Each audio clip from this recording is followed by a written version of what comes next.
True, could you hear them yelling your name, True, in the stadium, and how did that feel? That was a really, yeah, I could hear them. It was a pretty cool experience.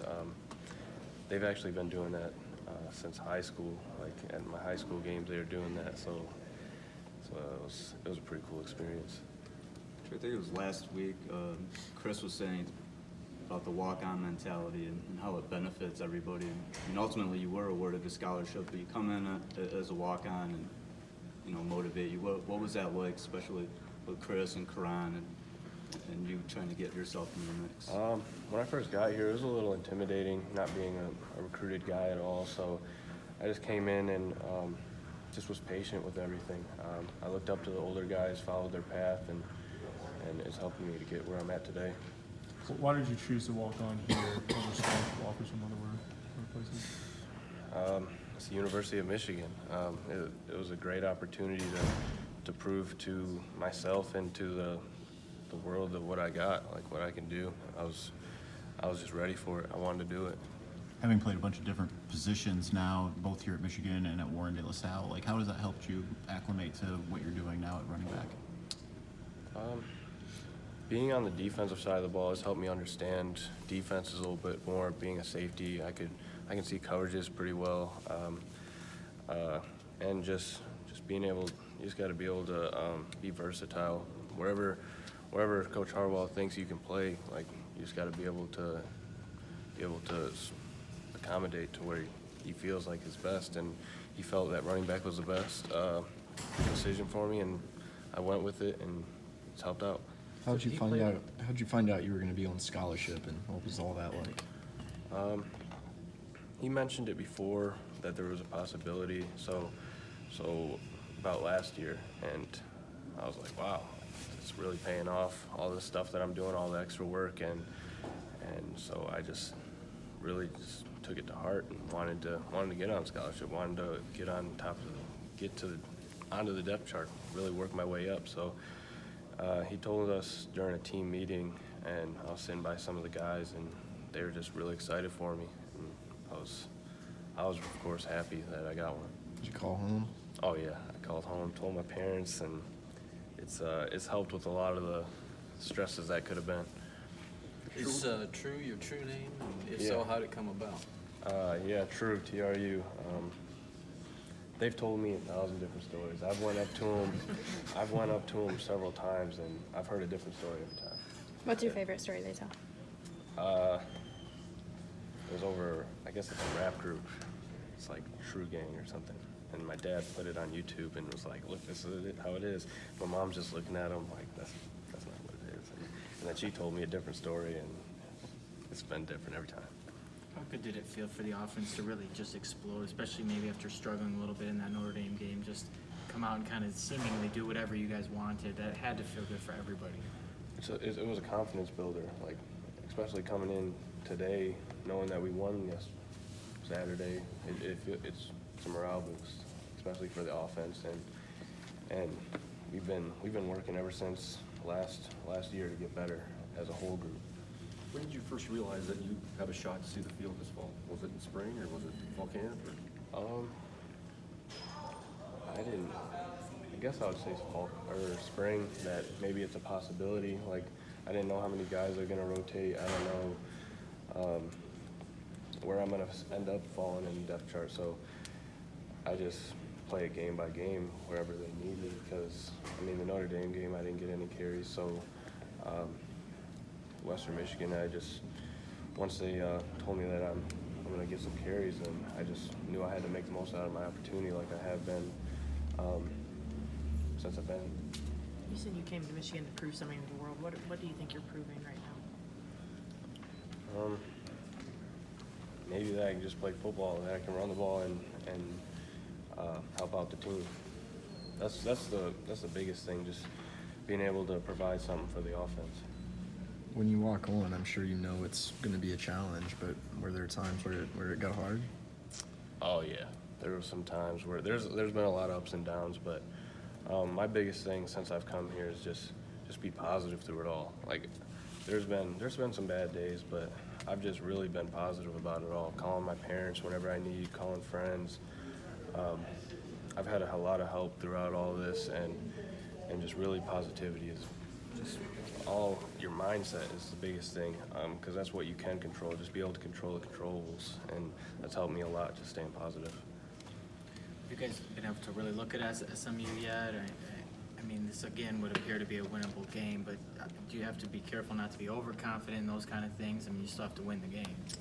One of the biggest things we gotta just know is take it game by game. Don't take any opponent lightly. We've said in the running back room that you just gotta take every game like it's a rivalry game or like it's a national championship, because if they catch you sleeping, then that's, nobody wants that to happen. Nobody wants to come out slow. Just want to be able to control the game. We talked to Carlo Kemp earlier, and now you, what does it mean for a team in a season to have guys that can plug in when other guys go down or have that depth? Everybody has their role, no matter if you're the starter or a backup guy. Like, anything can happen in any play, and the coaches really got to be able to trust you to go in, even if you're last on the depth chart. You got to be able to be trusted, because if they don't trust you to step in between the lines, then they're not going to be confident in you to be able to do that. In those low points, you said you had a few call people. Did you ever second guess this decision? I wouldn't say I second guessed it. I knew there was going to be a lot of troubles coming here as a walk-on, because you just got to make the most out of every opportunity. I wouldn't say I would never second guess it, because I feel like this is the best place for me to be here, or a place to go, because of academically and with football. I feel like this is definitely the best place for me. Was there pressure from your family to join the service academies and maybe go that route instead? I mean, even though Michigan's Michigan. My dad being a Marine, he's been through that life. He's lived it. He just retired a couple months ago, so he definitely gave me the choice to pick where I wanted to go, and he fully supported me coming here. I mean, he's at every tailgate, every game. He comes to every open practice. Like, he wants me to be here. He's happy that I'm able to be at this place where I can play in front of 110,000 people. Like, be going to a high school that had big crowds, like, yeah, I didn't want anything less. Tru, can you walk us through that dynamic of coming in as a walk-on, and then just, I guess, the relationship with scholarship players, how they look at you? I mean, is it any different?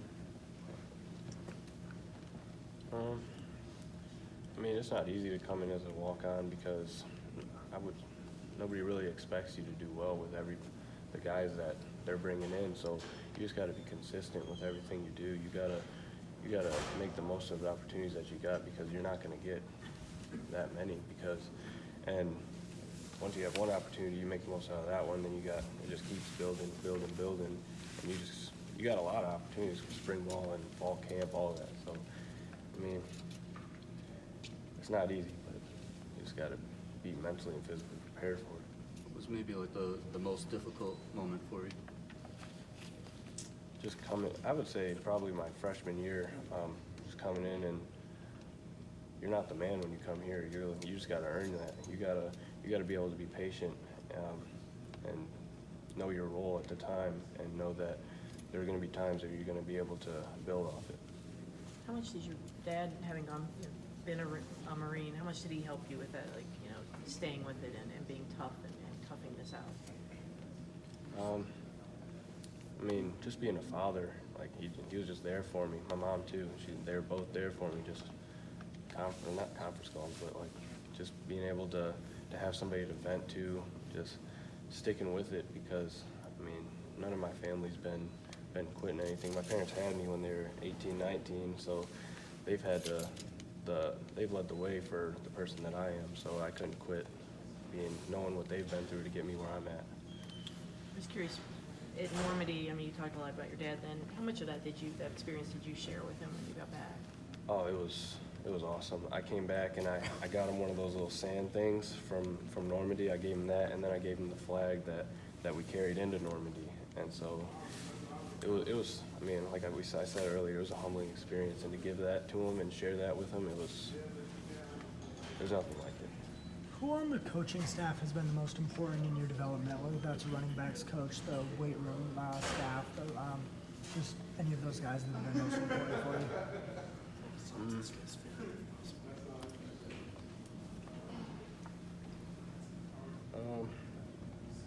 I'd have to say the running backs coach because, I mean, without him, I don't know what I'm doing. I'm not going to be able to really develop as a player because, I mean, all the technique and all that goes through what he's teaching us and preaching to us. So I'd say Coach Jay has helped out a lot in my development.